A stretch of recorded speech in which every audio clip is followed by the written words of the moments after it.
Artificial intelligence is one of the hottest topics in federal technology circles these days, and one federal executive who helps oversee the Technology Modernization Fund wants to see agencies embrace AI going forward. For the latest, Federal News Network's Justin Doubleday joins me now. Justin, how are you today? I'm doing well. How are you, Eric? I'm very well as well. So what might we see out of the TMF when it comes to artificial intelligence? Yeah, we have seen the TMF invest $750 million in 45 projects across 27 federal agencies so far. Most of those have focused in areas like cybersecurity, zero trust, and customer experience is one of the more recent trends as well. But Sheena Burrell, the Chief Information Officer at the National Archives and Records Administration, wants to see agencies start to propose more AI projects. She is one of the board members on the 7-member TMF board that provides funding recommendations and actually monitors the progress of projects. And during an event last week to celebrate the TMF hosted by the Alliance for Digital Innovation, Burrell talked about what she'd like to see out of AI and automation projects going forward. One of the things that I would love to be able to see more, and just as a federal government to see, is more artificial intelligence, robotic process automation, machine learning. As you have more generative AI that, the American people are really excited about, they're going to want to see that in the applications that they interface with the government. And I would love to be able to see more of those type of projects that come in. And again, that's Sheena Burrell, CIO at the National Archives and a member of the TMF board. And one thing she added is that these AI projects could have something of a user experience, customer experience type angle. Of course, generative AI and chatbots and things like that certainly could see the intersection there with what the federal government does as far as services and websites and things like that. Yeah, well, she may get her wish because this comes as federal agencies are really starting to consider different AI projects and uses, right? Yeah, so agencies are really looking at this across the board, and the Office of Management and Budget, we reported earlier this month, is circulating draft AI guidance that will tell agencies how to use and manage the technology. The Department of Homeland Security, for instance, just appointed its CIO to serve as its first chief AI officer. And DHS is using AI to do things like tracking fentanyl shipments and investigating child exploitation crimes and things like that. So there's a whole host of potential use cases. Other agencies are looking at how to use AI for things like processing FOIA requests and other big backlog type projects. And then, as I mentioned, chatbots using generative AI are starting to come out as well. And the government uses chatbots.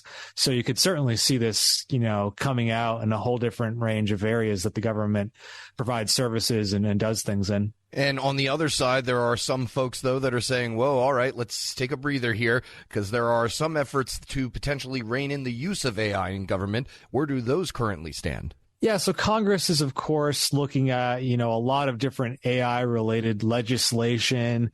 And in the Senate, Homeland Security and Governmental Affairs Committee Chairman Gary Peters is really spearheading legislation that looks at how the government approaches AI specifically. He and others have proposed legislation that would require agencies to notify individuals when they are interacting with or subject to decisions made using AI or other automated systems. And it would also require agencies to set up an appeals process that ensures there is human review of any AI-generated decisions. Peters has also proposed the AI Leadership Training Act that would ensure federal managers across the board actually understand how AI works. So, earlier this month that the committee held a hearing about AI.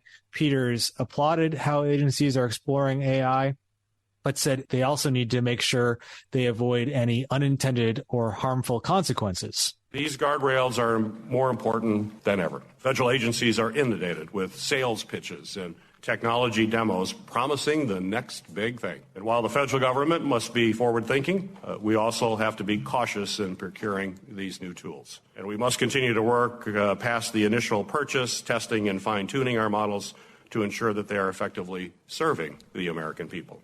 And again, that's Homeland Security and Governmental Affairs Committee Chairman Gary Peters talking about how agencies should be approaching AI. We're speaking with Federal News Network's Justin Doubleday. Now, we did start this whole conversation out talking about the TMF, that's the Technology Modernization Fund. Congress is now considering some changes to how the payments work with the TMF. What are officials saying about that issue? Yeah, the House Oversight and Accountability Committee last week advanced the Modernizing Government Technology Reform Act. It would extend the TMF board through 2030, but it would also make some changes to tighten up how the program works. It would specifically eliminate OMB's ability to provide agencies with a waiver that would give them more than 5 years to repay TMF loans, and would also require the General Services Administration, which manages the TMF, to get money back from agencies to keep the fund operational through 2030. So, of course, the American Rescue Act gave some agencies more flexibility in how they can repay funds to the TMF. And we saw that actually opened up how agencies started using the TMF a little bit. Sheena Burrell, the CIO at NARA, who we heard from earlier, talked about how that repayment flexibility has really enticed more agencies to seek investment from the fund. There were a lot of agencies that were very nervous to take advantage of the TMF because of the repayment. And how would they pay the money back? And when would the money need to be paid back?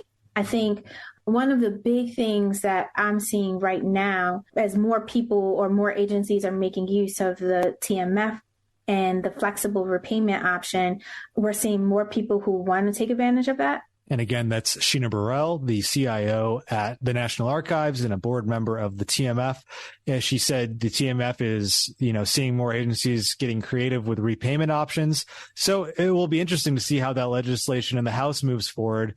And if it passes, whether it has an effect on how agencies look to use the TMF to fund different technology projects. All right. Federal News Network's Justin Doubleday, thank you so much as always. All right. You're welcome, Eric. And you can find more of Justin's reporting at federalnewsnetwork.com.